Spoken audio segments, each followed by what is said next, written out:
You're just a bad person. Come on, what? This is like this is like drama. Personally, he's a bad person. What does that mean? Like I don't see. I don't really get involved in all that. That's like like I don't. That's like old drama or whatever the fuck. Like, I don't know about all that.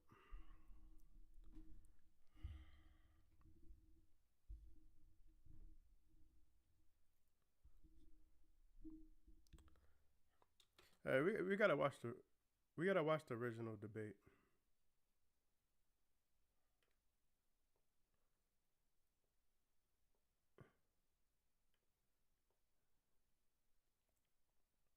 Yeah. Well, let's rewind this.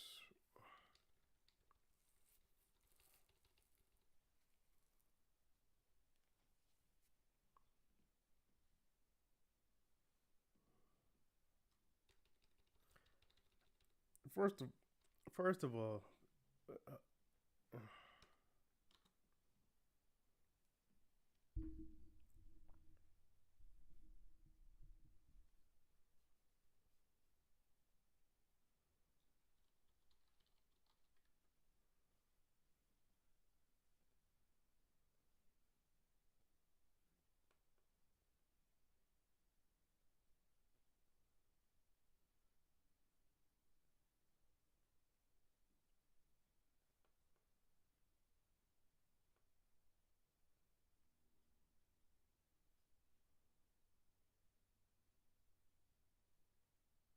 he runs a cult.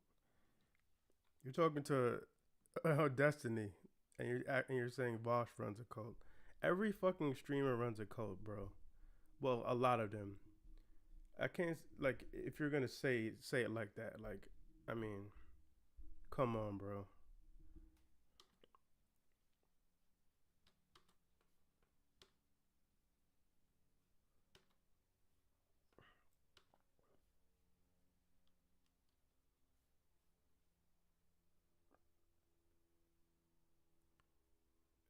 Does he though?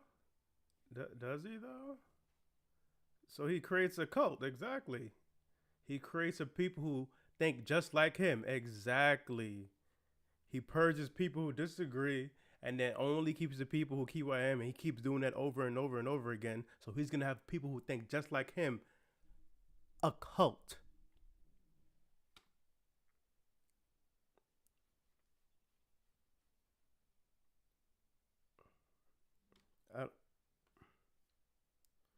I, I don't even know what that means.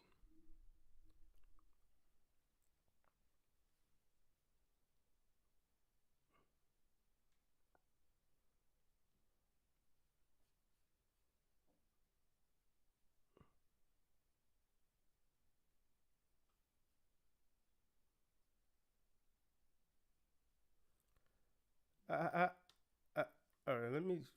I'm gonna let him finish this point. Then I'm gonna watch the original stream because I can't I can't you know just allow.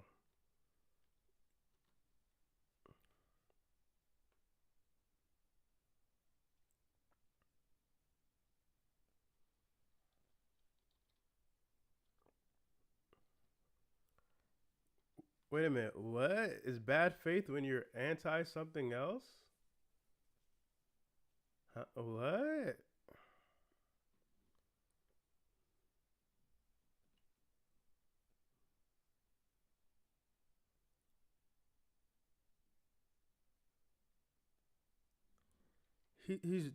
He's oh my, what the what? It's my understanding he advocates for market socialism, and the people standing in the way of that are Republicans and sometimes social democrats. It's not a reactive. I guess you could say in the same way that uh, slave abolitionists were reactive to slave holders. You're just reactive in that same sense. I guess you could say, but That makes no sense.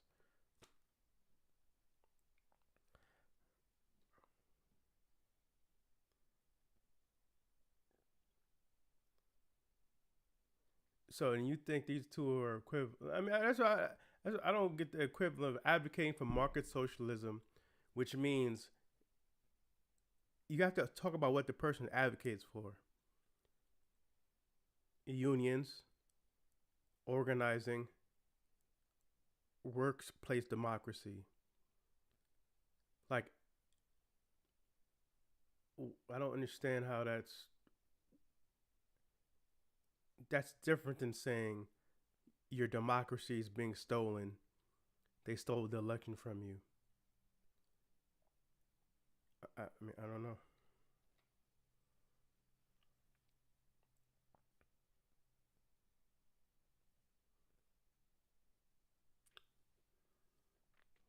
I guess.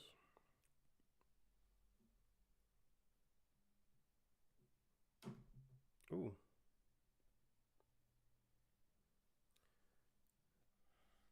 I mean, it's just like interpersonal bullshit. Like, I don't know.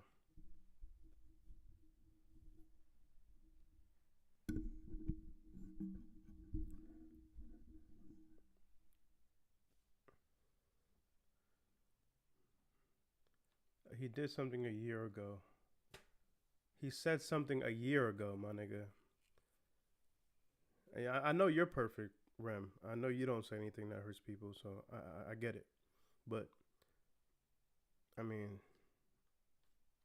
he's a bad person because he said something bad to you a year ago. Okay.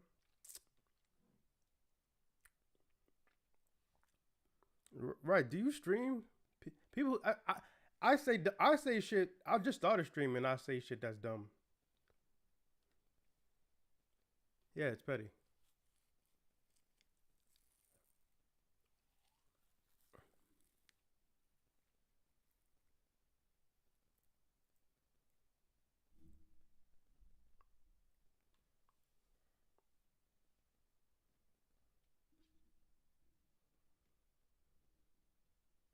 His apologies are bad faith.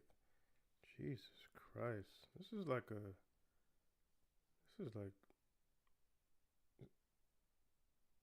psycho shit.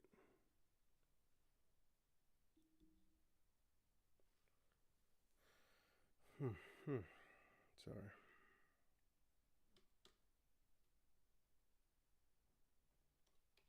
I mean, I don't.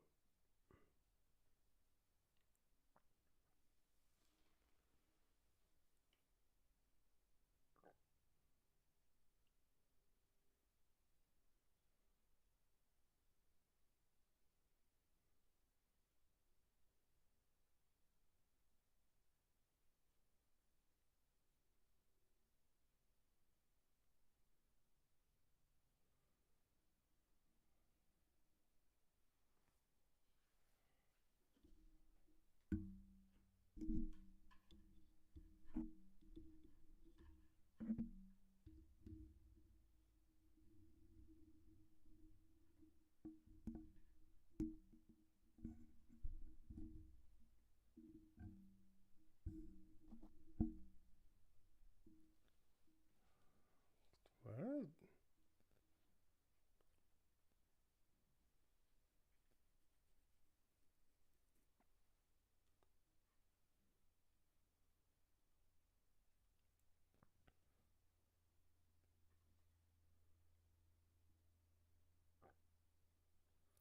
No. Who was I talking to? Who made a video on this recently? Oh my god, that was smart about it. I don't even know. Basically, the contention with the destiny thing was, why do socialists or people don't do more like stuff with their money?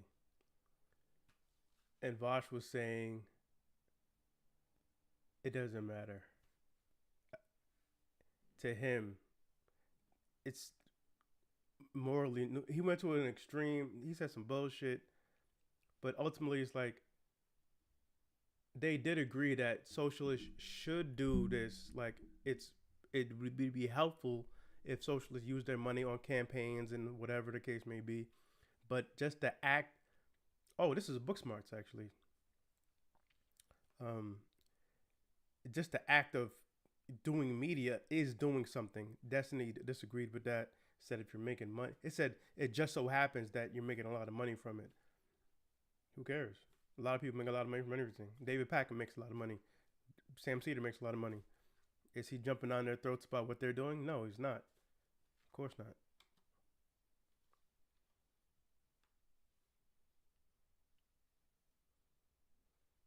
That's why, like, it's like don't put your income, because David Packman can make like $5 million a year. We don't know. We have no idea. But is he like shitting on David Packman for not uh, pursuing more in-person canvassing and putting donations toward this goal and this goal? Of course he's not.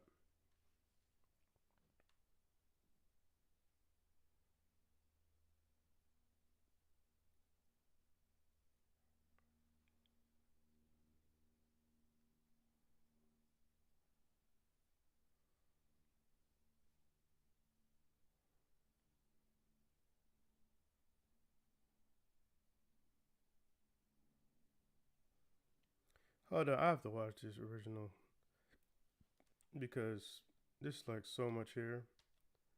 You know what? If this would escape, then that would be helpful. I just can't watch this. Like Vosh is a bad person. Like, what is that doing? That's not doing anything for me. Socialist betrays. The Holocaust is an opinion.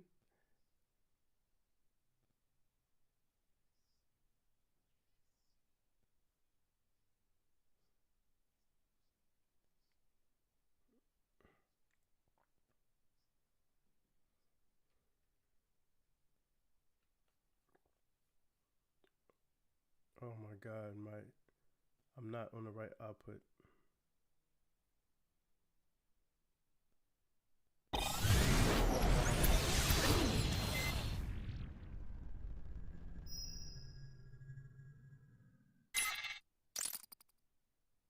Hello, everyone, and welcome to another episode of Perspective Philosophy, where we try to better our perceptions of the world through philosophical discussion. So, this socialist rejects socialism to defend eating animals, and it's none other than Vosh and his career built on defending socialism.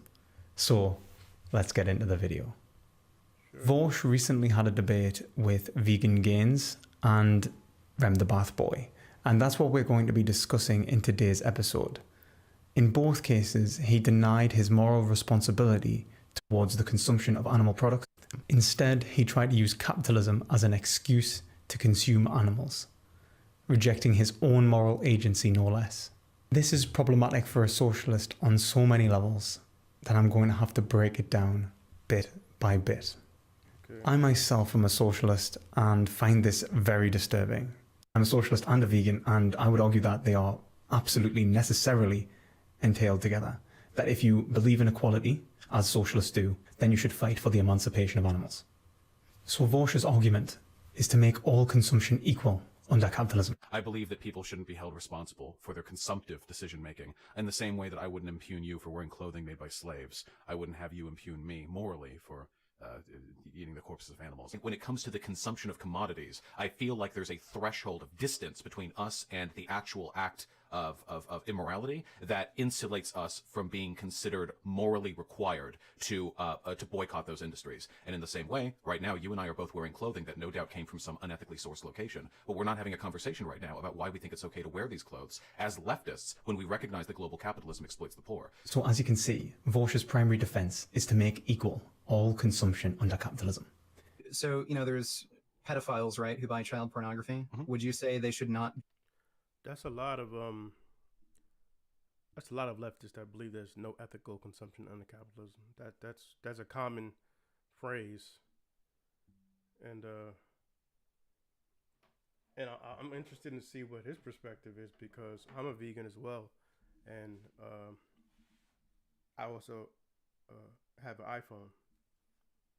be held responsible for doing that? Yes. Really? Even though they're directly supporting child rape? Yeah, I think it's hypocritical. If I because I bought my computer and the silicon in it was farmed in Africa by slaves. Because I bought my computer. Even though they're directly supporting child rape? Yeah, because I bought my computer. This is to reject the very nature of consumption and its power within capitalism, which makes the consumer alienated from themselves. He is propagating the psychological alienation that socialists rigorously try to attack. This is unsocialist, unmarxist, and entirely flawed. Walsh argues that the consumption of one product versus another product endorses an unjustified regime, namely capitalism, in the same way as buying any other product. It doesn't matter if we buy slaves, it doesn't matter if we buy vegetables. Both have the same effect, and they prop up an unjustified market system. He didn't say if you buy slaves. What is that? What is this extra argument that you added on there? Now, is this the case? Does consumption not matter? Well, of course that's flawed, and let me explain why, and how this has dire consequences to the socialist. So what I'm arguing here is that Walsh's notion of all consumption being equal under capitalism is essentially a bourgeoisie notion of consumption, in which individuals are You need to talk to a lot of leftists then, because that's what they believe. Divorced from their moral agency and placed in a social Darwinism, fulfilling their desires and whims in a market that resembles a jungle. We are no longer moral agents, we are no longer humans. We are beasts, or even more so, we are exactly the same as the AI that buys stocks on a day-to-day basis. All we do is fulfill the capitalist mechanism. This absolutely goes against the hallmark notion of socialism, which is to say that capitalism is an exploitative relationship between employer and employee, or corporation and consumer, in which it says that the individual is being exploited by being placed in a master-slave relationship. A master-slave relationship alienates the individual from being able to be a chooser, someone who makes decisions for themselves, someone who is able to put forward a proposition of good, right and wrong and have it validated within the ethical domain that we exist as humans. It is to alienate the individual from justice and fairness. It is to say that our desires are unequal to the masters. And this is exactly what a socialist tries to attack. And it's exactly what Walsh is propagating with this harmful notion. Because if you think about it, the consumer in the relationship is the slave. We're a slave to what is possibly being produced by corporations. We are forced to buy and consume products that are available on the market at the prices we are given. You could see how someone would say that as an unfair dynamic, clearly, and that capitalism is taking advantage of us, absolutely. However, by saying that we have no decisions within this market environment divorces us from the very existential freedom that was given to us by our nature, and is exactly what we are trying to propagate within the consumption of individuals throughout. It's about who gets to decide where that line is, and where is it for each person? Our entire system. What socialists are trying to show is that individuals are not robots. Don't give yourselves to brutes, men who despise you, enslave you, who regiment. It's about having certain options available to you, and depending on, this is the argument that Destiny makes, depending on your resources, you're able to more ethically consume. If I made $1 million a year, I could buy everything used overnight right to my house, just pay the extra fee, not get engaged. There's so many things you could do with more resources. But if you're poor, you have to buy the iPhone or whatever the case may be, or this, that, and the third, with the resources that you have and the knowledge that you have. Lives tell you what to do, what to think, and what to feel. Who drill you, diet you, treat you like cattle, use you as cannon fodder. Don't give yourselves to these unnatural men with machine minds and machine hearts. There is that what we are trying to inspire within an individual is the capacity to have social responsibility, to have social culpability, and the ability to exist as master of themselves rather than in this unfair dynamic. Now, what Walsh is trying to say is that this is impossible unless we attack the system at its root, namely the relationship between employee and employer. But how would that change our mode of consumption? What he is saying is that all of our consumption is equal simply because it's given us by the capitalist class. But our consumption is not equal because it is given to us by the capitalist class. Our consumption is unequal precisely because we aren't making the decision of what to consume in the first place, even within this market environment. How do we expect people to be able to take responsibility for themselves and culpability for their actions if they can't even do it if they're only given 3 different choices? The point I am making here is one that reflects the maturity necessary for the condition of freedom. Freedom is not simply being unrestricted or uncaused. Freedom is both simultaneously the capacity of self-discipline, the capacity of self-control, and the application of reason. But it comes through practice, and it comes through having to take responsibility for one's own actions and the consequences which ensue. The only way that an individual can gain that kind of responsibility and culpability is through attempting to be free. Until that point, the individual is treated as an infant, incapable of making mature, rational decisions, and of course not culpable for their actions. So how do we expect them to become free? Kant made this point specifically in relation to the French Revolution, defending it, saying that freedom is the prerequisite for the maturity of freedom.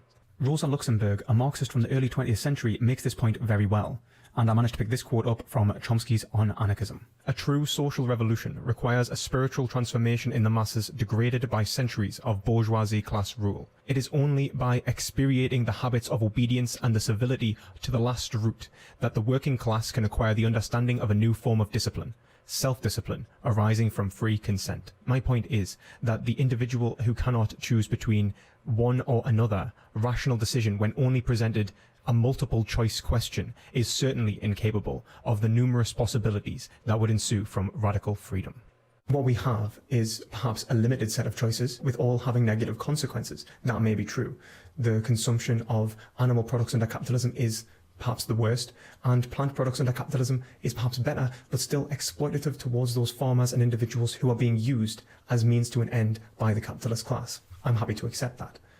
But to see the value of those farmers, to see the value of those animals, is the very foundation of socialism in the first place. So to be able to pick the option which is to represent the value to the greatest extent is the socialist ideal. It is to accept the responsibility of your own consumption and to no longer be alienated from it in some Deleuzian hellscape in which our identities and consumption patterns are given to us by corporations as whims and desires propagated through. No, it's not about the whims and desires. This is about knowledgeability. Like, why didn't you, I mean, I guess, unless you're going to, like, go through every single purchase in your whole life and make sure down to the bottom that it was produced in the best possible way. Like, and who's to know that you bought this T-shirt from H&M instead of going to the thrift store, or like, I think there's a line, and I think that people can draw their own lines, or where it doesn't affect your mental health.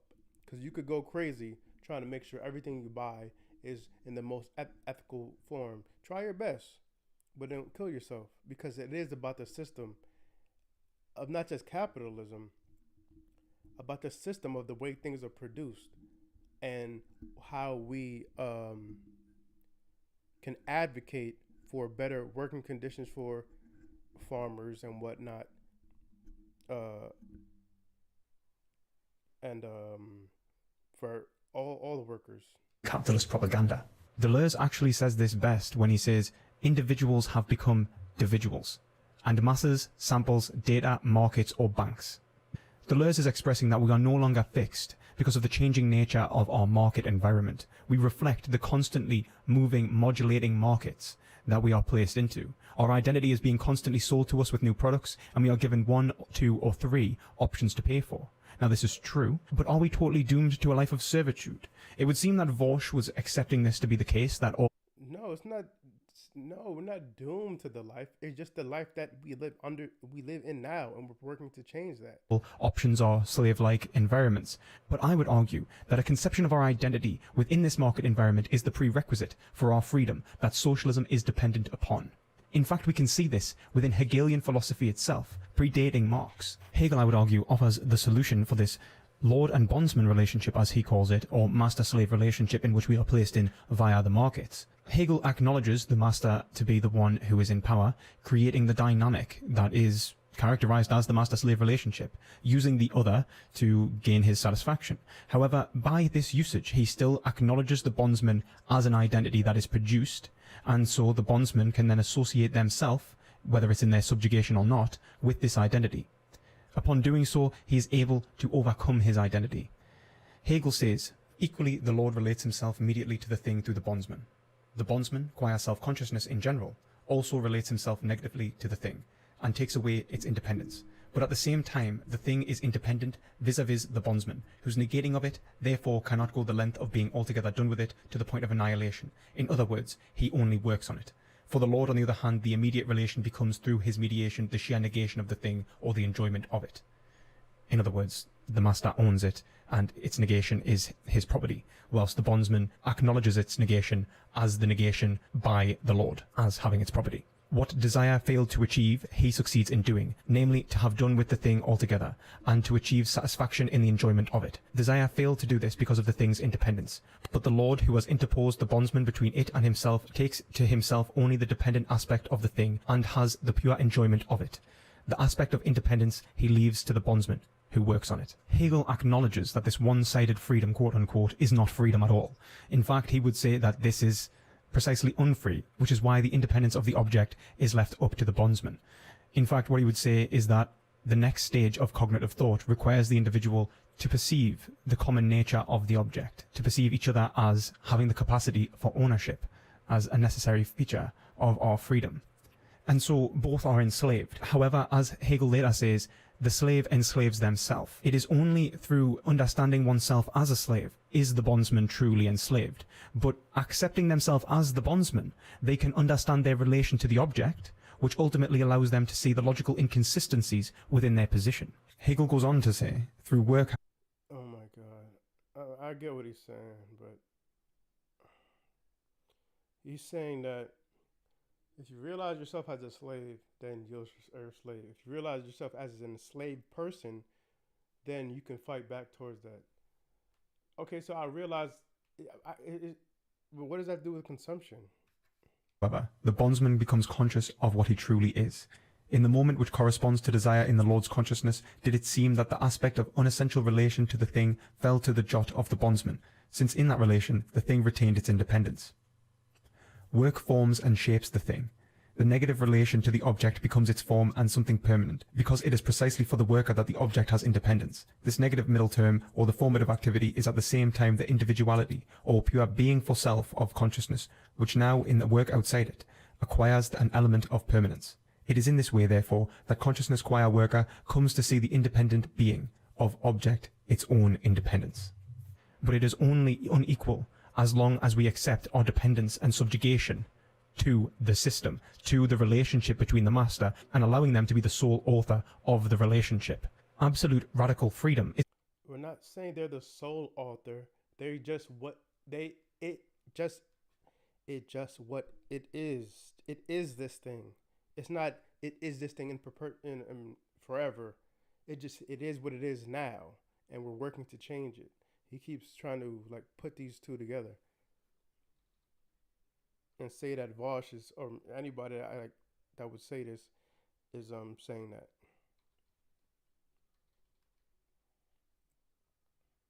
Not possible. What is possible is the development of the relationship towards freedom, which requires the use of reason, which the relationship provides us with, the ability to perceive objects and understand them as in relation to others as property, and to understand ourselves in relation to the other. The only issue that is improper in this is our application of the concepts involved.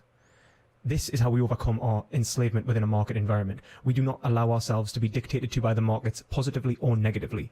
To accept the master's call as a slave is to enslave ourselves. To reject it outright and try and create a radical form of freedom will only repropagate the system in the same way. We will create the same system with the same set of rules and produce an identity exactly the same. It is only through showing the logical inconsistencies within this system that we can come to understand ourselves differently. It is the development of our own psyche that allows us to be free, not anything to do with the system itself. The system will develop alongside us. We need to be the authors, that is true, we need to gain power within the relationship in terms of the market eventually. For the market to change it all for the better in the first place, we need to understand the ethical shortfalls of this current system. We need to understand what we can do and what we can't do and what we should be able to. And that is the point. What we should be able to is respect all sentient life equally. We cannot do that. We are clearly in an exploitative relationship with people in the third world as well as animals. But it is only through engagement in the system that we can show its shortfalls. This is essentially Aristotelian, where we look at our institutions, we analyze them, and we try and understand the good that it is trying to propagate. Within consumerism, we can see that the good it's trying to propagate is the good of the capitalist class, for certain. But it's also the good of the consumer in the sense that the consumer is trying to satisfy their desires. So what we need to understand is whether this is actually being achieved, internal consistency, and whether these desires ultimately correspond with the greater good of the society and people as a whole, desire itself, simpliciter. And if we do this, we will come to see that there is shortfalls within the system, that the system doesn't consider desire simpliciter, that it rejects the needs of the many for the needs of the few. And we will also see that there is means in the system to respect value to a greater degree. But until we understand value and how to respect it as a whole, and until we are attempting... And 20 years ago, it was fucking way more difficult to be vegan. As somebody who went vegan like 15 years ago, it was hard. Now it's easy as fuck. So... do so by acting ethically. We are not engaged in social reform. We are not engaged in social revolution, and we are not socialists. So in order to reject this identity that we are given by this capitalist class, we have to take responsibility for how we behave. We have to not allow our essence to be given to us and to accept ourselves as the chooser, as the one who makes the choice of what to consume and when to consume it. In which case, we will find an ethical quandary. We will find a dilemma. Same as with anything under capitalism, and we will be forced to confront the system. The very thing that socialists want us to do, the very thing that I as a socialist want individuals to engage with, is to accept their ethical responsibility and to see that it's being hindered by capitalism, but not entirely destroyed. To allow our agency to be totally overcome. I can't, I need to watch like the actual debate. I'm sorry.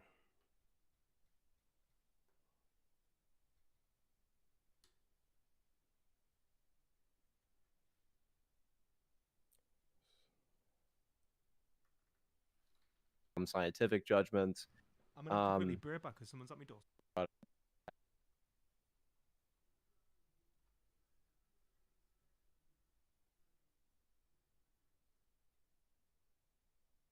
wrote it down before we go on.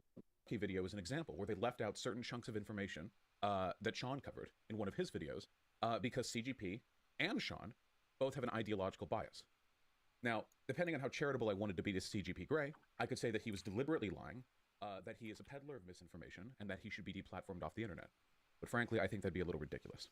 The problem that I have with stuff like this is that the degree of uncharitability that's assigned to me from Destiny's community is so severe that I genuinely don't know if anything I'm ever going to say is going to, like, register. To be clear, this is a community supervised by Destiny, a guy who is obsessed with logical consistency, who impugned me for not... Oh, Destiny's not obsessed with logical consistency, man. He's not a socialist or a vegan yet. You know. Yeah, dude. If you're so rational and consistent, why aren't you a vegan yet? You know, no, but he's like, to be fair, like, I don't think he is obsessed with logical. I don't, maybe consistency, but Yes, he's not like soundness. I don't think he's like. I think he kind of like departs from like philosophy at some points.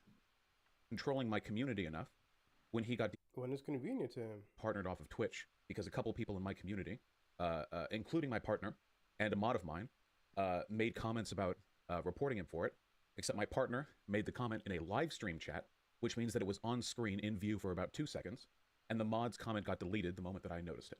Meanwhile, when somebody in Destiny's community says, and this was right after, by the way, so are the exploits for Vosh's site fixed yet, or still open for abuse? And Destiny says, ooh, if you know any, you should post and or abuse them, Lamau. No clue how many fixed exploits are public or not. Go get them, champ. So, to my knowledge, he never owned up to this, or like, apologized. I think at one point somebody brought him up and he said it was a meme, which like, okay. Conveniently after the departnering, I think Destiny entered as... What? Look at this dumbass comment right here. Vosh is about to bring up the fact that Destiny encouraged his friends to... He stole the code? How do you steal from who? Oh my god. Nihilist arc where he said he didn't care about being like honest anymore, or he didn't care about like being consistent or something like that. Just the thing is like DGG open source like that. Answering a criticism with a criticism here, and like although I agree that like this is kind of wrong as fuck, Oh no, Like it's kind of wrong as fuck. Yeah. obviously you shouldn't be, advocating this kind of political agenda and just No. forcing people into some sort of like weird kind of war.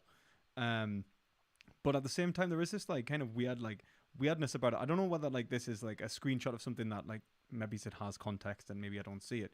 But I think that ultimately, yeah, fuck Destiny for that. Like if he was telling people to do that, that's wrong.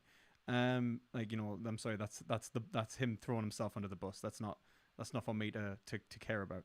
But then like I do think in this, it's like even if this is the case, this has absolutely nothing to do with whether you are perpetuating misinformation or not. Do you know what I mean? Yeah, sure. Like I don't know. Like I think that it's bullshit. Like I think you should call him out on it. But like I don't know.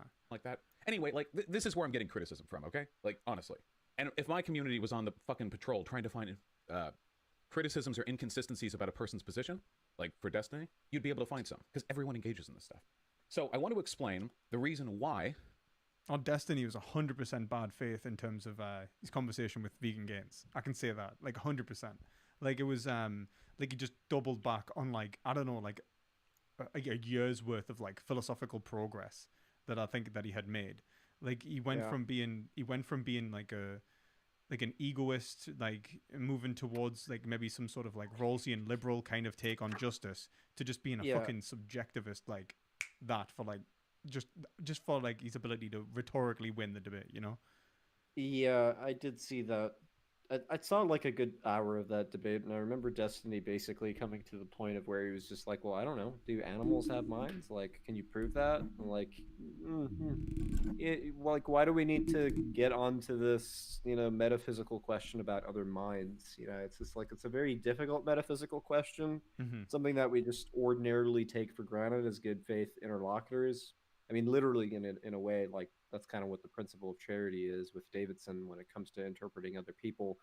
We can't just continuously be skeptics about what they mean, in the sense that, well, what if apple means orange or whatever, right? We're gonna assume that it means certain types of things in the same way that, given that animals have the same type of neurology, same type of general anatomy, right, that they're going to produce certain types of they're going to produce certain types of things that human beings are. That is, have sentience, have consciousness, have intentions, have directionality, and it's kind of weird that Destiny went that sort of direction in that conversation. So, I mean, I definitely agree with you there. Yeah, and it's really rare that you find someone that's actually arguing for the higher order consciousness kind of take as well. Like, if he was genuinely bringing that argument into it, then fair enough. You know what I mean? Like, if he actually believed it, but I don't think he did. Which is like kind of the worst part of it all, really. It's like it's just another thing that he can kind of like. It's just another spanner in the like another like spanner in the works. You know what I mean?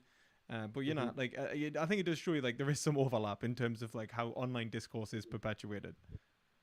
Yeah, Destiny's community says that I'm okay with lying for political gain, and then I want to explain why that's wrong, and unironically, why them saying that is misinformation. That is a very big jug. He does the gallon a day, man. It's healthy. It is. Like Destiny's claim was that he was trying to tell chat to report it. Oh, I'm saying so he said that if you find exploits in the site, you should post and or abuse them. He was trying to do bug fix. Okay, gotcha. Of course, naturally, How could you expect anything else? What other possible outcome could there be to that? I've never lied like that. You can trawl through my whole fucking history. I've never lied as shamelessly and as deliberately and as blatantly as that.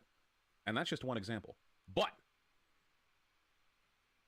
maybe it's uncharitable of me to assume that. In the debate that I had with Destiny, I said at one point, after he said that the left was engaging in misinformation by saying Breonna Taylor died in her sleep, I said something along the lines of, who cares?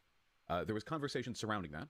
I don't remember all the specifics. I have a really bad memory. But at some point in that symptom of ADHD, actually, conversation, I think I must have given him and other people the impression that I don't care about lies if the lies suit my political agenda. Well, he said, like, what does it matter to the truth of the case or the truth of whether murder was wrong? I think he said. And then I think he said, like, it does matter in terms of political advocacy. But then also, like, look, Vosh has said, like, on numerous times that he doesn't care about anything but winning.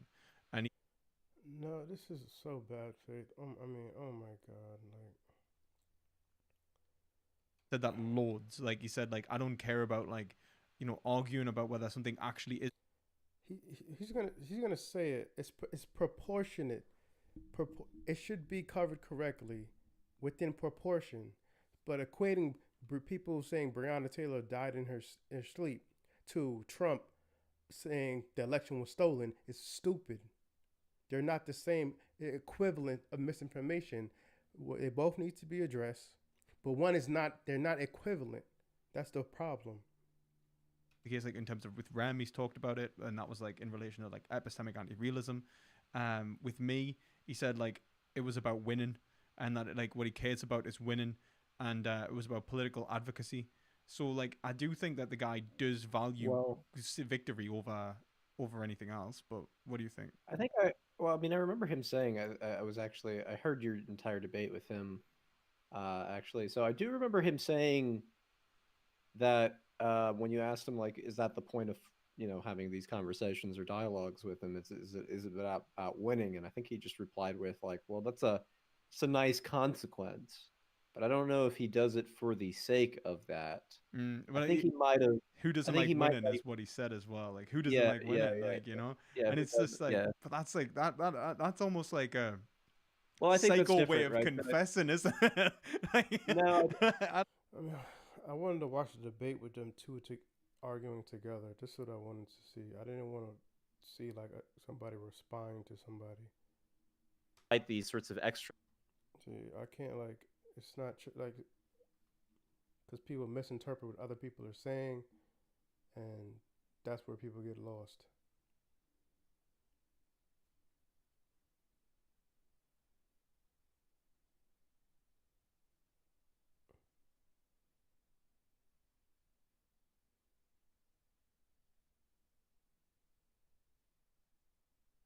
Oh, this is okay. This is the debate, I guess. Hello. I think that even if we were consequentialists, we could still look. Manipulating probably one of the best episodes. I will act stupid as well, because what you're saying is like, look, somebody else to do what you can to advocate for your political positions. If a person chooses not to do that, I think it's unfortunate, but at the end of the day, at least they're making good content on YouTube, or bad content if it's you because you don't like the same stuff that I like, I imagine.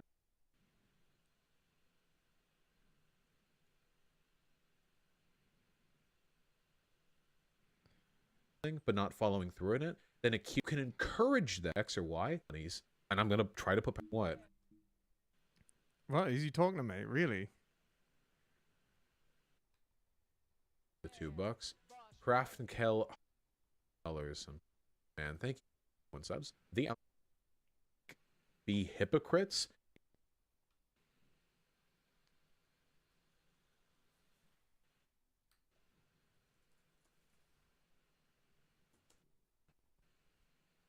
Bro, can we start the debate? Girlfriend?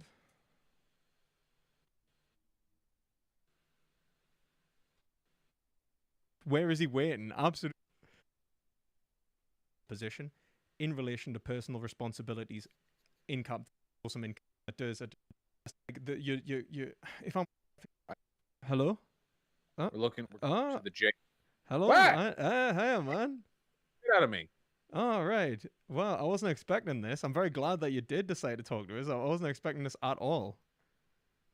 Well, I do like talking to people. I'm a very social guy. All right, what do you got in your mind? I'm a pseudo-socialist, huh? Yeah, you're a pseudo-socialist, man. Like, yeah, I think that your ethical takes are bad, real bad, like, really bad. Like, so let me explain. So, numerous times in the Destiny debate, like if I'm honest, I think, and this was from an outsider's perspective, I think Destiny's ethics is absolutely trash, and I want to put that out there. I think he's a filthy liberal capitalist apologist. So I just want to make that clear. So when Destiny's criticizing you, it's not because I'm a Destiny simp. Destiny doesn't understand ethics either. Not that I'm the only one that does. Just Destiny's not very good at ethics, in my opinion. But well, thank you for the opening disclaimer. Yeah. What I was going to say is essentially Destiny, I think, did show some inconsistencies in your position in relation to personal responsibilities in capitalism. You said that it would be okay to essentially enact roles in capitalism, such as a landlord or perhaps an Amazon CEO. I think that entering the capitalist class as a socialist... I said the former, not the latter necessarily. Well, you said that it would be okay for an individual to maximize their, like, was it flourishing or freedom within capitalism, and that's a-okay. And you even So referenced an individual like being a liberal, saying that they should get taxed more, but they're not doing it.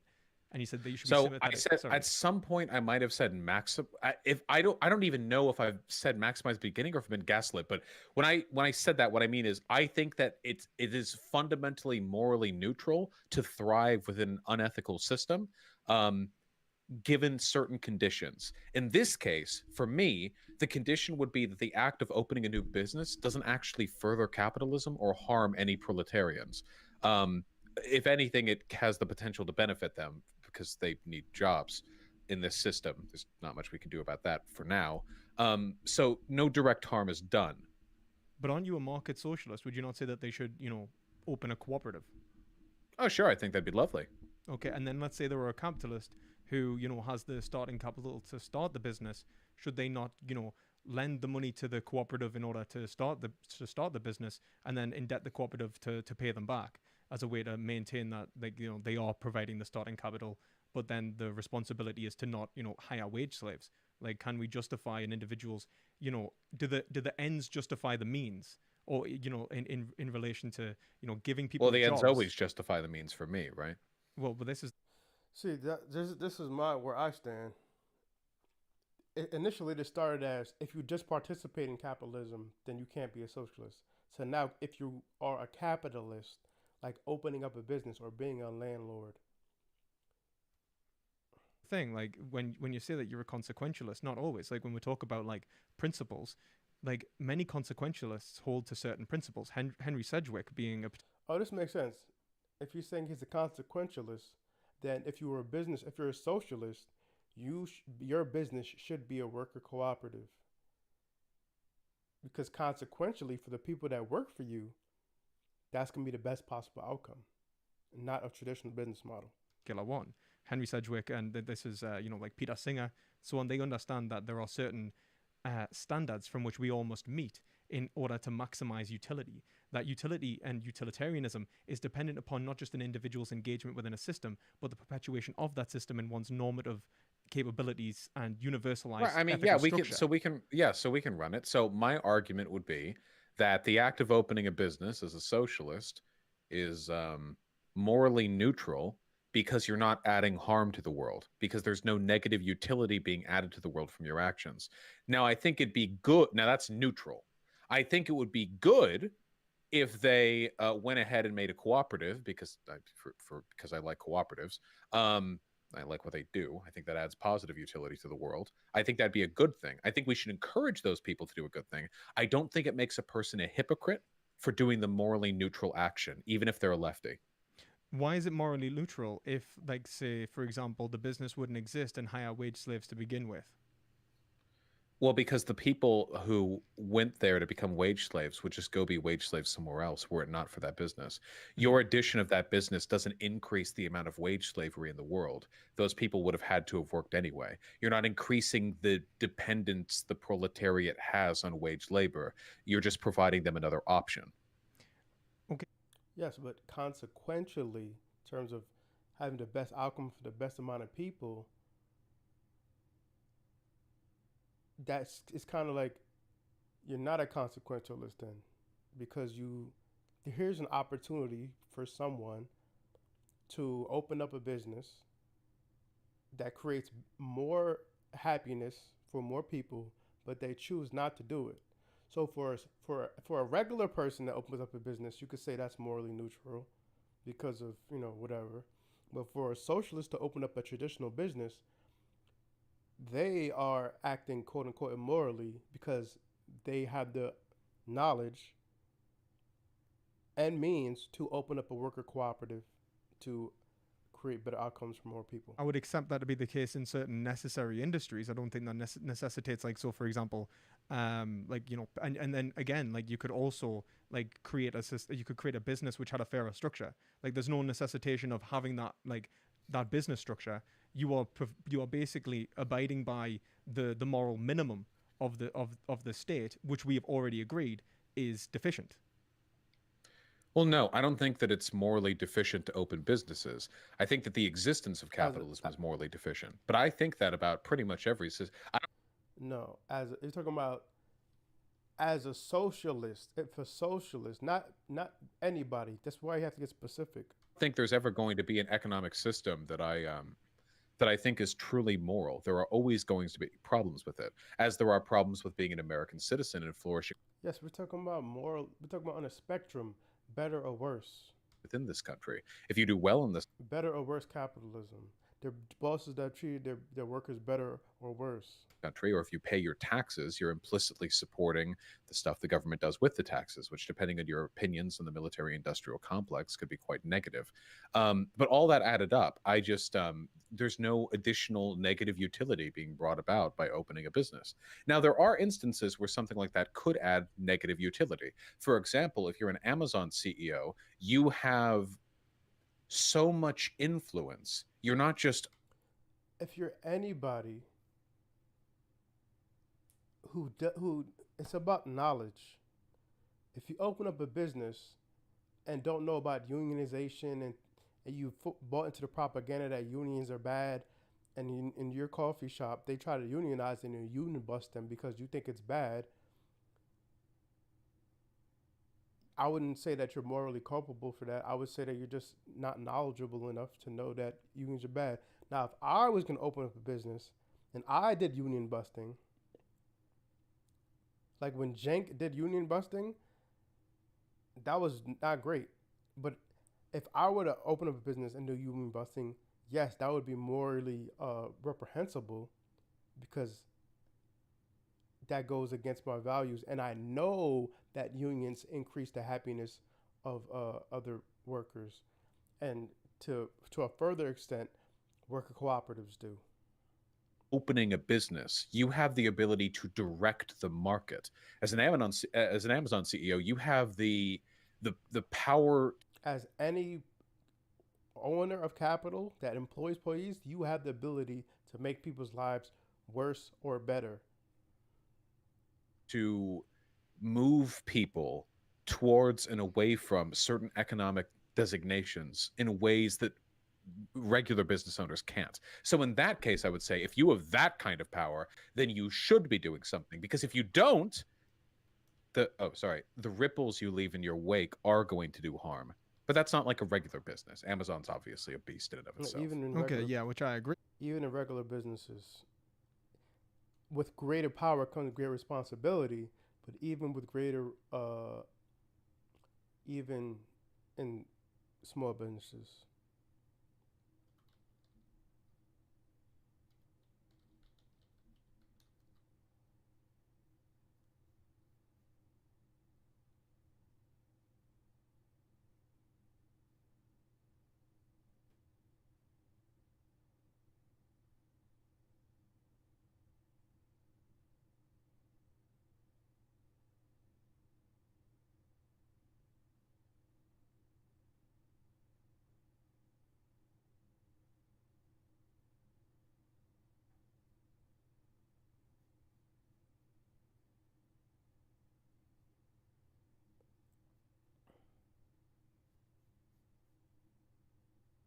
So what you would say is that an individual's responsibility is directly tied to their power within the system.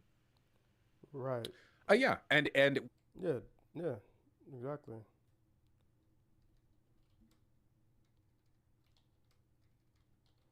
Can socialists be capitalists? Twitch.tv /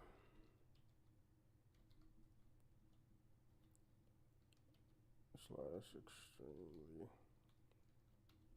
bad vid.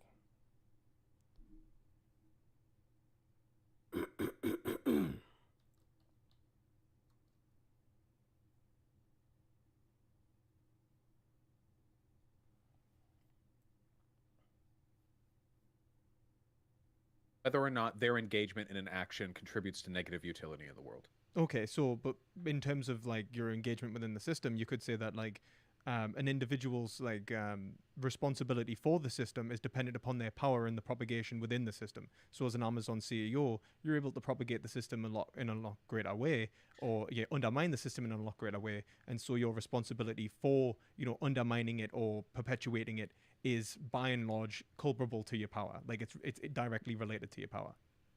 Yeah, because the more powerful you are as a business owner, as a capitalist, the more likely it is that your mere existence, that your power distorts reality around it. If you're powerful enough, you don't even need to do anything to further capitalism. The mere existence of your industry promotes and bolsters economic structures that you might disagree with. But if you just open like a hardware store, I don't think that does. I think that if anything, you're doing a good thing in that case. You don't have the power to direct the entirety of the market or meaningfully contribute harm to the world, which You do. Your employees. is good. And who you source your products from, where you source your products, your employees, and their working conditions. But maybe people in that town wanted hardware. And I mean, it's just, people get excited when a new store opens in their area. So start a worker cooperative if you're a socialist. Yeah. It doesn't mean the system's good, but like as long as we have this system. Yeah. So what you'd say is that ultimately, like you're responsible, but would you not say that you're responsible for your actions within the system and the way that it perpetuates? So, like, for example, if I was to, not only hire someone, but then expect grueling hours from them and treat them harshly, like in the way that they do with Amazon, like worker exploitation in Amazon, like very high quotas, like low breaks, like absolute exploitation. Yeah, I would agree that one ought not do that. I would say that's a moral negative. Okay. I don't know how exactly you would quantify the line, but I would say that if you're engaged in Based upon the knowledge of the person opening a business. exploitative business practices, not like exploitative in the surplus value sense. I mean, exploitative in the more traditional sense.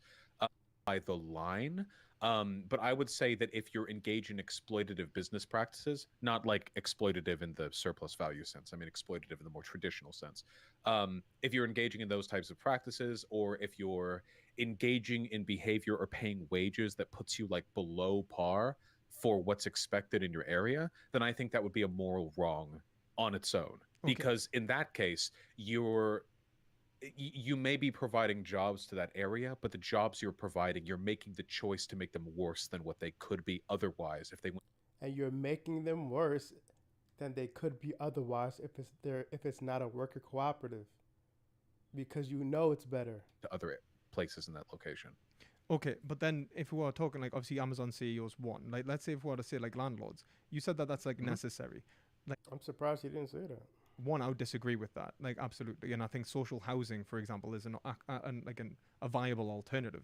And so if I was to disagree with being a landlord, Can you describe social housing? so like in Britain we have council housing, like as in like government owned housing, which is given to tenants, in which they are the guardians of the house.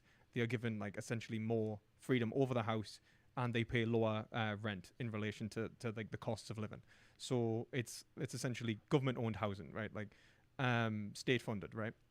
Or state owned. I did clarify this in my conversation with Destiny. Right now, for the most part, there's basically just homeowners and people who rent out land. That's basically it. America doesn't have much in the way of social housing or communal housing or anything to that effect. But if you wanted to become a landlord, and in doing so you were preventing the development of that kind of communal housing, then I think that would be a moral wrong. But is that in not most what parts of landlords America? do? Is that not what landlords always do? Because like if you look at it like this, if individuals weren't engaged in the process of becoming landlords, and we were to universalize that, like if we talk about like obviously moral systems as you do, Hold on one second. What do you mean not engaged in the process of becoming landlords? So what a landlord is someone who commodifies shelter and then rents it out at a certain rate, right? Now that is. But what do we do to get rid of that? Like as an individual. Well, what do you? I would say that one, not becoming a landlord would be a great start. In which case, you don't enter the capitalist. Hold on, I have to change the audio on this. It's too low.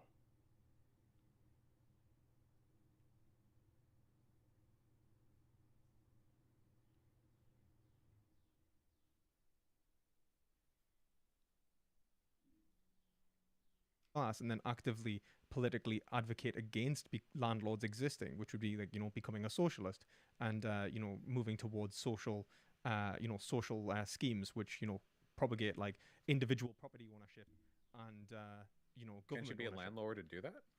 You could be a landlord and do that, but then I would say that you're contradicting your own interests. So like, Sure. I mean, Engels did, didn't he? well, But if a socialist were to become a member of the bourgeois, I would expect them to counteract their own interests. but what I'm That saying would be is my expectation. what I would expect is in terms of a master-slave dialectic, that the slave's job in the dialectic is to equalize their relationship by seizing power, whilst the master's job is to diminish their power and give it back to the slave. So in terms of like the being a landlord, I would say it's an inherently exploitative relationship, and that needs to be abolished. And if you are a landlord and you could choose not to become one, or like you want a Well, then how landlord do you- rather, and you choose not to become How do you one, rent then? well then you could obviously, like what I'm saying is that in which case we're going to have a deficit in which this is going to need to be filled. The government is either going to step in or the housing market will collapse, and so the government will step in. And if the government doesn't step in, then the housing market collapse. But we're basically creating a level of political power which forces the government's hand, or we're not. Well, that would what you're describing would cause an unimaginable amount of suffering to average people. This is the People need to very few people right now can buy a home. If that was the only thing people were capable of doing, we would see a precipitous rise in homelessness. The way our system works right now requires the existence of landlords or some system to allow temporary housing. But if you want a top-down social push, that's fine. But I don't think that like not renting out your property makes the government more likely to engage in housing reform. No, well, like, look, if you've already got the property, then you're already responsible for it. That's different. Like, then I would say that your responsibilities are different. You could rent it out at cost, for example, and then in which case you're essentially you're not enriching yourself upon the backs of another, right? So like that would be a separate like moral take. But in terms of like your responsibility in the perpetuation and like consolidation of more and more properties, I would say that ultimately, if you are consolidating properties, commodifying it, and then exploiting individuals who rent them by charging the the neutral amount, as you say, like the market value in which the rent is done, I would say that you are doing the wrong thing. It's not that you are doing merely a moral neutral thing. You are precipitating the harm of the system, and the system itself is morally deficit. So in other words, Well, the system will continue to exist whether or not you. So hold on. There's one thing there that you said that I do agree with. The act of ruthlessly buying up properties and engaging in real estate acquisitions to form a rent market to become a little slumlord. Of course, I think that's a negative thing. I think that's a distinctly negative action. It's a bad thing to do, socialist or otherwise. But if you just have a property and you want to rent it out and you just rent it out at standard fare, I consider that a morally neutral action. It's something that would have had to have happened anyway because the system relies. Fare be a morally neutral action? Why would that not be morally deficit in the same way that you would be engaging in the system, which is morally deficit? So if you're responsible for your power in the system... I don't think engaging in the system is morally deficit. Well, you said that we have in relation to the power of the system, our moral culpability is relation to in proportion to the relationship in which we have power, right? Like our responsibility is directly in relation to power. So if we are capable of, lowering rent, so by undercutting the market, we can actively affect rent prices in that sector. So why aren't we doing it if we are charging the minimum? If we are charging the standard, all we are doing is perpetuating that standard. Exactly. So I would say that you are doing the wrong thing if you are charging the standard, not that you are simply doing the morally neutral thing. Oh, well, then at this point, we're just arriving at irreconcilable differences in where we place the threshold for morally obligatory behavior. I think that it would be a neutral thing to take properties that you already have and rent them out at the rate which is considered a fair market rate. I think that if you're a socialist, you should do better than that. You should rent it out at cost, or at least closer to cost. But I don't think it makes you a bad person to engage in the standard of fare. I don't think you're contributing negatively to utility in the world, because if you hadn't done that, if you just owned this property and didn't rent it out, then it would just be an empty property. if anything, you'd be contributing positively to utility by adding another house on the market for people to rent, because you would be providing more opportunity in areas that might be difficult to get a house in. But how could you say that you're not doing the wrong thing if you're actively engaging in the standard affair, when socialism is an active rejection of the status quo and the propagation of a political shift? If you're a landlord who actively precipitates the status quo, and that is, you know, the ever rising rent prices and costs of living, then you should actively seek to subvert that by understanding your political responsibility as a landlord in reference to your power within the market, should you not? Yeah, you should do it. But if that's the case, your problem isn't with landlords. It's with landlords behaving irresponsibly. Would you have a problem with a socialist, a wealthy one, engaging in a ruthless acquisition of properties to form a slumlord empire and then charging everyone at cost? Saying ruthless and then saying slumlord and then charging everyone at cost, or those three they're not compatible. What is ruthless? Like, what does that mean? Ruthlessly acquire. What does that mean? Being a slumlord means you don't take care of your properties. And then you would charge at market cost. Like, that doesn't make sense. Would that be moral to you?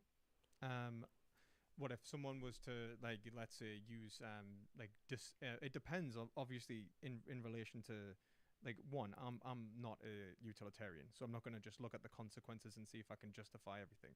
I'm going to look at, like, essentially moral reasons, and I think that's what we need to do more, because I think at the end of the day, like, engaging in right reason, regardless of whether we are deontologists or utilitarians, is the only way that we can gain some level of ethical truth in relation to how we are behaving as being right or not. So at the end of the day, what I would like to see is whether the individual was using right reasons in determining whether they were actually creating a quote-unquote better society, and whether this would create a better society. So if we universalize this behavior, what would be the result? In relation to the slumlord, I strongly disagree with the premises with which you're coming at this, by the way. I don't buy into the categorical imperative. I don't think we judge the moral worth of actions based on the universalization of those actions. Well, it's not about the universalization of those actions in terms of a categorical imperative. It's about the right reason in relation to those actions, which is even if it's utilitarian or not. Like, so for example, I'm not a deontologist, absolutely. I'm a Hegelian, so that means that I'm actually a combination of deontology and consequentialism. Probably Imagine unironically being a Hegelian after Marx owned you guys. Oof. Ooh, but even Zizek's a Hegelian, and like any real base takes is understanding that like ideology is fundamentally expresses what material is in the first place. That materialism can't explain what the foundations of the dialectic in any ways. So all right, okay. We'll get to answering my question now. We're getting too deep. I'm not a philosopher. Yeah, I can only engage with it on a surface level. I was going to say, unless you want to start debating on, something to do with idealism and materialism, then we're going to go like on a sharp sideways tangent, right? But like at the end of the day, right? Like what I'm saying is right reason is fundamental to all ethical discourse. Now, one of the things I hear you say all the time is essentially you're a pre-supper in relation to ethics. Now, I don't even think presuppositionalist. Someone who believes that they can assume what is, or state a moral axiom from which they are attempting to maximize, that they get to choose the foundations of their moral system. You mean like I get to decide the axiomatic beliefs that I believe society should be directed towards fulfilling? So like you get it, it's not like not necessarily the axiomatic, but it's like first, like when we talk about axioms, like we would be so like foundational first principles, where would you derive them in terms of ethics? So like axiomatic beliefs? I just want to make sure we're using the same term. First principles are axiomatic beliefs, right? Properly basic beliefs? Well, yeah, I would say that where we derive our first principles would either be necessity. I arrive at them purely through subjective preference. Okay, through subjective preference. Okay, so what I'm going to ask you now is, how do you know what your preference is? Well, I think that a preference is a cognitive process. So whatever preference I arrive at must necessarily be the one which I adopt. Have you ever encountered what's called the Frege-Geach embedding problem? No. We are very far beyond my realm of expertise here. No, I have not. Okay, that's absolutely fine. The Frege-Geach embedding problem is essentially a take that's built upon what's called Wittgensteinian language games, in which we understand that language can only exist in a common domain, right? That private language cannot exist. And so when I talk about something that is private, that I cannot speak about that which is private, but more so that in relation to argumentation, if I am talking and referencing something that is private, I can't know what I am talking about except from my current interpretation of it. So if I say, this is a chair and that is a table, and what I'm referencing is a purely private object, quote unquote, and not something common, then I go back, I'll have no way to know whether I'm interpreting it the same way as I did before. And so the standard is always my interpretation. Yeah. So but if we wheel it back a little bit, what does this have to do with you answering my devastating question? Okay, like, sorry, wait, John, like what I was trying to say is in terms of like first principles, and you said like, look, you don't like, where we're wheeling it back to, because you made a point about essentially like I don't agree with the way that you're approaching things in terms of the categorical imperative, and then I started talking about. I asked you, would it be moral for a ruthlessly capitalistic socialist to invest and save up a bunch of money and then buy a bunch of properties and get a little rentier empire, but then to rent out those properties at cost, or maybe just a little bit above at cost? Would that be unethical? Well, what I was going to say is that my ability to answer that question is dependent upon like reason itself and our engagement in it as a community. So like this is why I'm a deontologist, at least to some degree, because I understand that even an expression of the consequences depends upon my engagement within a structure of argumentation which exists between agents. We talk about whether the consequences actually would be better or not than the the means in which I come to them, and whether if people engage in this systemic, in this moral system, whether it will ultimately maximize the consequences or not. So even if you're a consequentialist, you have to do that, and that's what I was trying to express, and that it has to be in between agents. If you're asking me personally, on like intuitionally, right now, what do I think? Would a slumlord who maximizes his own personal gain ultimately to only create a socialist, well, not a socialist, it would be like a more socially like valuable like scenario? I would say that there are like two kind of caveats to this. If he uses means in which we say is justified in relation to creating a certain moral end, would those means ultimately produce more harm than good? Like, what institution is he engaged in and maximizing?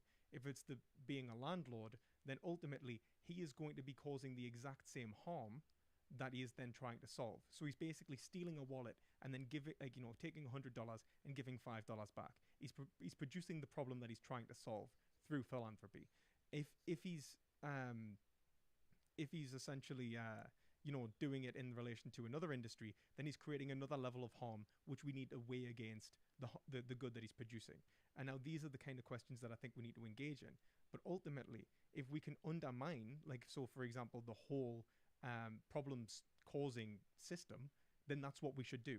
Not cause the problem rather than try to like solve problems through redistribution. I mean, hell, that's the difference between liberalism and socialism in the first place, right?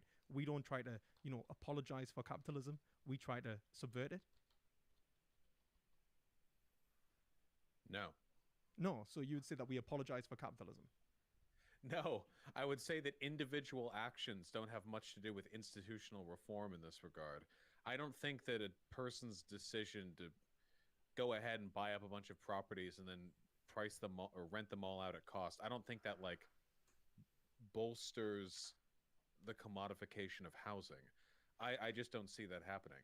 I guess if you got large enough to a point where you were like lobbying for a lack of housing laws or a changing zoning laws or stuff like that, then that would be the case. But I think that just on its face, the act that I described would be good, because before, people, if they want to rent in that town, they got to pay $2,000 a month, and now they can just pay $1,000 or but then $1,500. obviously, like, even in terms of the consequences, the actions in which he has taken will have consequences on the lives of other individuals. And obviously, Like if who? we what has he done to accumulate the wealth which has allowed him to own the property, which has allowed him to, to do this? You said that he's using unscrupulous business methods. Okay, that he's well, like a super we're just talking capitalist. about landlording now, so let's not obfuscate by talking about how he got the money. But But let's just say he got really lucky in a couple of it's trades. your example. Like, Okay, well then he got his initial money by getting really lucky with a couple of trades. He participated in the GME fiasco. right, And, he won the lottery. He won the lottery. Yeah, okay, he won the lottery. And he decided, fuck it, I'm gonna lower the rent for everyone in town. I'm gonna build an empire, and I'm going to price everyone at cost. But then that only bolsters what my point was in relation to personal responsibility in relation to the market, in which I said that, look, abiding by the status quo would be morally wrong. He's actually actively trying to subvert that market. He's trying to. So you do think it would be good? It would be good if he was engaged in essentially, undermining the current status quo within the capitalist market. But then I'd say he's a socialist in capitalism. Like, he's not a capitalist anymore. Well, sure. I mean, capitalist in the sense that he owns capital. But yeah, okay. So if you think that's positive, and I think that's positive, and I think that's lovely, actually, what if you just have a big old apartment building filled with 40 apartments, they're all rented, and then guy wins the lottery, and he thinks, housing's a safe bet, and he buys that whole apartment block. Now the 40 rents go to him. He doesn't change a dime, but he doesn't add to or decrease the total number of people who rent, doesn't add to or decrease the total amount of social or economic capital invested in landlording. Do you think that is a morally negative action? Yes. How so? It's morally negative because he understands, and I'm assuming that we're talking about someone who understands some sort of ethical discourse, so that he has some sort of ethical decision-making, criteria. I'd say that if he understands socialism, then he understands that the status quo is currently exploitative, and so he would be perpetuating the continuation of that exploitation. How is he perpetuating it? It was happening anyway. Because he has now got the power to subvert it. His responsibility is directly anyway. But you just said that he's responsible. The net utility hasn't decreased. But his power to modify the utility has. That's an individual's responsibility, is it not? I mean, it's good if they do that thing. I don't necessarily think that if a person is a socialist, they're responsible to do more. I think anybody should be expected to do more. But I don't think that's a component of being a socialist. It's not about him being a socialist as being responsible to do more. It's that he's a socialist, that he knows that we are responsible to do. If we have the power, we are more responsible than we have been, as in we are being irresponsible when we are capitalists, and that is wrong and bad for people to exist in capitalism. And so as a socialist, he understands that he should try to subvert the current system, to lower rent prices, to do the right thing in order to maximize the utility of the general populace, right? So being a socialist just makes him aware of his moral responsibilities. The capitalist is doing the wrong thing because capitalism is wrong, and they are perpetuating that system. But being a socialist, if you are given the power of a capitalist, you should seek to subvert the system by doing what is right. Sure, I mean, you can say that, but I can never say that an action is morally negative if it doesn't decrease the total utility in the world.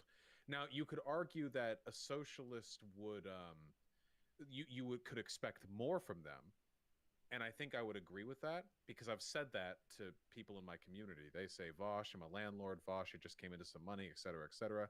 You try to give them good takes, but that's not me saying that this is now morally obligatory behavior, because to do so would be to suggest that I would impugn a person for engaging in an action which carries no negative utility, which would be I mean, it carries no negative utility. What does that mean? For them personally? I mean, it's inconsistent with their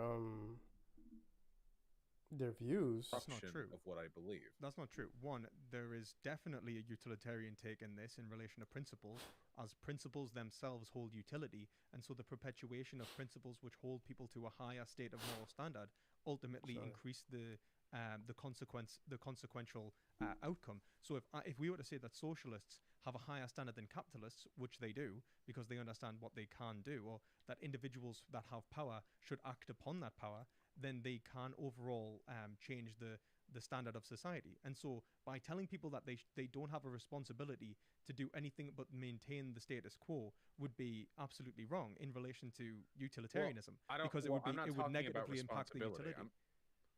I'm just talking about positive and negative utility. I'm not talking about responsibility. I'm more than willing to admit or to believe that socialists should be expected to do more, or that they should be responsible for more. But I still can't say that the neutral action is a moral negative if it doesn't increase negative utility in the world. If you want, I mean, maybe this is like a definition or a semantics parsing kind of thing, because I feel like we're ballparking in the same direction. I think like if I had a socialist friend who was a landlord, I would probably lean on them to do good with that responsibility if that was at all possible. I guess I'd do the same if it was a capitalist friend too. Well, I would expect more from a socialist, I suppose, because they would know why my arguments were prescient. But I still couldn't say that them deciding not to would be it just doesn't fit with my principles, you know? It's like it's morally neutral. It has to be if there's no negative utility. But there would be a negative utility of someone who, like, you know, if socialists didn't engage in like higher levels of activity when they gain power, because then it would always perpetuate capitalism, and so we would never see the removal of capitalism, which would be of negative utility. Well, that would just be that you could accrue additional positive utility by encouraging socialists to act in more responsible ways with situations like this, which I agree with. But there's a difference between we need to encourage socialists to contribute more positive utility, and socialists are engaging in negative utility when they do X. Like, you know, like one. It's a difference that means something to me. I think we're gonna disagree on that, which is fair enough. Except, what I want to understand when we talk about, like, you know, when you say the words good, bad, right and wrong, responsibility, you know, all these morally loaded terms, what any of that means, because it seems to me that there was a point in the conversation with Destiny, and I'm not gonna lie, I got so fucking triggered,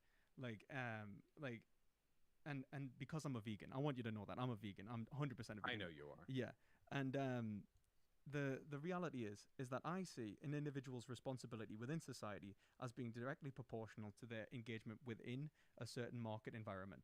So if they perpetuate that market, they are doing wrong. Like, as you say, like if we make the markets bigger and we employ more wage slaves that would have otherwise not had to be employed, you know, or, you know, we lower wages or whatever, and we actively engage in that, you know, let's say we start enforcing like higher rents, we are doing something wrong, right? We are making the markets worse. It's the same thing with consumptive habits, right? We have a monetary vote, and we can, and you actually accepted this in the Destiny debate. Your argument against Destiny was that when Southern Americans were buying slaves, they were only being bought, they were only being brought over and enslaved because there was a demand for that, right? That people were purchasing those slaves. But then if nobody was buying the slaves, then they wouldn't go through all the trouble of bringing them over the Atlantic. 100%, right? I completely agree. Same thing with animal agriculture. And that numerous times, every time a vegan has debated you use the words "no ethical consumption under capitalism," which is absolutely wrong and unbelievably irresponsible. Yeah, a lot of people say that. I mean,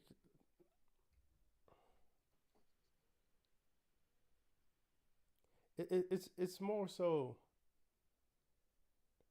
it's too much binary. Like me, I'm non-binary. It doesn't have to be no ethical consumption versus this ethical consumption. It's just on a spectrum. Some is better than others. And do what you can. Wait, how? Depending on your resources. Wait, so do you think that like people are bad people because they buy clothing from corporations, or? I think that if we can buy clothing in a way that was non-exploitative, then we ought to buy the clothing which is non-exploitative. So our market. I don't think anybody lives to that standard consistently. We all engage in the petty. It's just not about consistently. It's about trying your best. Conveniences of but capitalist. Even if we agreed that individuals do wrong things, that doesn't mean that the standard doesn't exist. like it's still a moral standard, even if everyone was doing the wrong thing. Like even if, let's say, everyone is buying iPhones when we know that we shouldn't all be buying iPhones for an environmental reason alone, like then yeah. But then look at it like this: if an individual like it acts as a wage slave, right? Like let's say like with iPhones, like the slavery that's produced to make iPhones. Like what I would say is that certain levels of technology are necessitated for normal living, at least in society today. Well, the problem is any conversation on this is going to be unbelievably arbitrary. Like which types of Exactly. of buying unethical products does more harm. I think these conversations tend to be unproductive because people are always going to be invested in defending the types of things they engage in. Yep. People who don't own cars are going to be really hard on people who do, but then people who do own cars are going to be really hard on people who, buy inorganic cleaning supplies and so on and so forth. No, I just think it leads to a lot of dick measuring. Look, if we want to, it's not about the dick measuring. It's just, it's that. Let's take that last part out. Everything he said before that is true. Talk ultimately about like consequential harm, then you know what? I will I will update my terminology for your sake, because I think, and it's depending, me personally, on the level of power that the person has. You're correct in this respect. Purchasing meat, I want to be clear about this. Purchasing meat, dairy, etc., purchasing anything under capitalism, basically. Though especially animal products, contributes negative utility to the world. There is positive utility, because as much as this sounds like a cop-out, eating a steak does contribute positive utility to the world because it's tasty. That is a real thing. But probably doesn't outweigh all the fucking animal torture. So there is negative utility there. That is true. However, I don't think morally impugning people for participating in these economic systems is generally very effective. Really, because I think that discipline's incredibly effective, for one, and two, like, I think that what we are talking about is the implementation of certain principles which would ultimately improve the utility. So if we created certain standards from which to expect of other individuals in society and hold them to that standard, then we ultimately perpetuate the highest amount of utility. So I don't see why as a utilitarian you would argue against that. Because there are social, because first of all, then all of us would be bad people, because we all participate in some kind of unethical economic consumption. So if you want to argue, then all of us are engaging in bad behavior and we should disincentivize it to the greatest possible extent, I would agree with you. My criticism is when vegans get super fucking head up their ass and act like they're the only people who engage in ethical consumption and that everybody else is a bad person. Not that I, as a utilitarian, give a fuck about designations like good or bad person. Yeah, I stopped doing that a long time ago. Because I can't draw the line. I don't know where people draw the line at. I can't draw the line for people, so I just say do it if you can. I don't, and try to make it easier for people and give them good options. Because for me, I don't think that people should cause great mental harm to themselves to go vegan. I think until we make it easy to transition, where monetarily for people,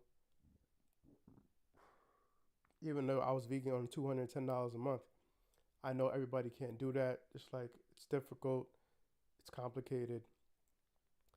It's basically the only way you could say this, if you go to the store and then you have the vegan cheese and the regular cheese right next to each other for the same price, same calories, and yes, it's more, that's when I could say pick that right there. But if you have to do all this extra work and go to Whole Foods 30 hours down the block and all that creates issues. Even know what those things mean, really. But when it comes to people's behavior, what really bothers me is the inconsistency. I think it's better if we broadly encourage people to cut back on harmful or unethical types of consumption, rather than acting as though vegans have like a third eye. No, exactly. For me, it's about the first year. Broadly encourage people to shop at thrift stores.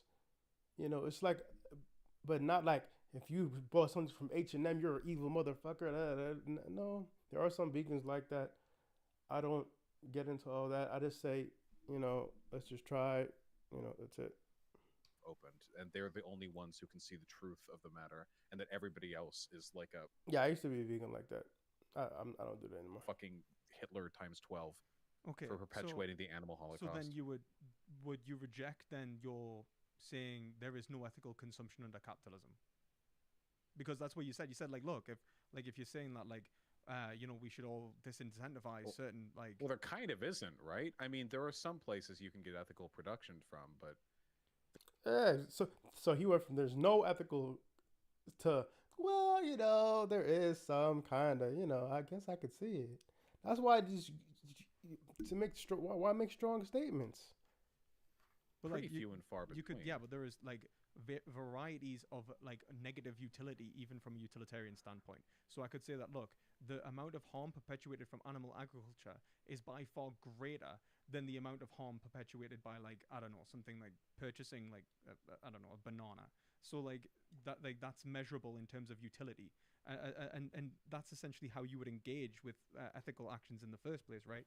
You said that you don't understand personal responsibility, but of course you do, because personal. What did I say? I don't understand personal responsibility. You said that you don't understand like what it means to be like a good person. Sorry, that a good or bad person. Just the term good and bad person are meaningless in a consequentialist sense. A good person would just be a shorthand for a person who does good things. Yeah. And a bad person would be a shorthand for a person who does bad things. Yeah. But people who do good or do bad things, we all do good and bad things, and we all do them to varying extents, and those extents change with time. So the essentialist critique that vegans tend to engage in, where people who eat animal products are bad people, and they conveniently ignore all of the other ways in which they contribute to unethical industries, that's what bothers me. Oh, I don't think that people who eat meat are bad people. I think that people who eat meat are indoctrinated into a system which leads them to think that they are unculpable for their actions and that they ought not to do something about it, when they have the power to modify the system to produce a greater overall consequence. Would you levy that criticism against all people, including yourself? I would say that is true against all people. Like, yeah, like I was indoctrinated, absolutely. No. I mean, like, for you now, there has to be something that you do that you don't need to do. Yeah, probably. I would say that, like, I'm trying to think of like of an example that would at least even be culpable to the amount of harm that is perpetuated by animal agriculture. But I can't. If we want to talk about thresholds here, then yeah, animal agriculture is definitely a biggie. But then you could argue. Can you think of anything as big? Nearly as big, even. I mean, as utilitarianism, it's about numbers, right? We're compiling moral value, like one sentient being and at a time. Superseding responsibilities. So you could argue then that the reason why we can't meaningfully deal with animal agriculture is because of capitalism, and that you actually bolster capitalism when you order. Not necessarily.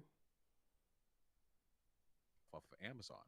So while it may be the case that animal agriculture does more harm to society, you actually can't address the animal capitalism, and that you actually bolster capitalism when you order stuff off of Amazon. So while moral value, like one sentient being at a time. Supersede. I mean, you bolster capitalism by buying anything. I mean, responsibility. Even if you buy all vegan, you're still bolstering capitalism. You're just causing less harm in the world. So you could argue then that the reason why we can't meaningfully deal with animal agriculture is because of capitalism, and that you actually. That's not true. We can have a completely capitalist society and a completely vegan society. Bolster capitalism when you order stuff off of Amazon. So while it may be the case that animal agriculture does more harm to society, you actually can't address the animal agriculture until all the greedy people who buy up all the shit off Amazon stop doing the stuff that they're doing. What? No. Vegan has not. One has nothing to do with the other. There are vegan capitalist companies. Beyond Meat, they're about to take an IPO. They're about to go public. They're about to be a corporation. They might even be shitty to their workers, but they're still vegan. And then it's like, okay, maybe actually. That's like, I'm sorry to say, but that's a really bad take, because you can't address a single market within capitalism without addressing the system itself. Exactly. And then two, you could also say that, look, you're like, perpetuate. Exactly. I'm saying we have to get rid of slavery. We have to get rid of capitalism before we got rid of slavery. No, we didn't. Then capitalism is bad. If you're funding Amazon, that is bad. but then it's depend or implies can, and I think that's relative even to a. I think that's Well, I don't say perpetuating capitalism is bad. If you're funding Amazon, that is bad. But then it's depend or implies can, and I think that's relative even to a. I think that's. Well, I don't say ought generally. Okay, but even if that's your problem, or it'll be my problem, you know. But essentially, like if ought implies can, which I would say it does, that if your ability to, if you should do something, you have to be able to do it. Then if you can't help but participate somewhat in capitalism, then you aren't responsible for the minor amounts of participation. Like how far you propagate that system is what you are responsible for, which is essentially my point about landlords. Like if you're a tenant, you are enriching landlords. It just so happens that you are promoting landlordship. You know what I mean? You are actually promoting people owning and commodifying property. Now that's a negative, but you don't have a choice. You are economically coerced into that because you are the slave in the master-slave relationship. If you are the landlord, you are the thing. You could. I mean, yeah, you have a choice in that you can go live in the woods. You could be homeless if you really wanted to. If you right, and being homeless does what? Ultimately undermines the whole point, which is essentially that individuals are not being allowed to express like a minimum living standard by having a house that they can call theirs. So well, the point, if you back it up, is utility. You don't want people to be homeless because it makes them miserable, but it also makes people sad to not eat cheese. Not that. Just remember that point I made earlier about we have to make it side by side. Cheese, vegan cheese, and regular cheese. Right here, boom. Just take the vegan cheese. Perfectly fine. Tastes just as good. It's 2021. All this vegan cheese tastes the same as the regular cheese. Coming from a formerly fat, maybe, coming from somebody who knows a lot about cheese. Well, I would say one, it's about subjectivity and its expression in terms of the freedom of the individual, which I think is a much better and call theirs. So, well, the point, if you back it up, is utility. You don't want people to be homeless because it makes them miserable, but it also makes people sad to not eat cheese. Well, I would say one, it's about subjectivity and its expression in terms of. It's about the option of homelessness versus buying a house. It's not the same. My camera froze. Homelessness versus buying a house is not the same as eating the vegan cheese and the dairy cheese right next to it. It's just completely different scales of choice. Freedom of the individual, which I think is a much better benchmark. But if you talk about, like, let's say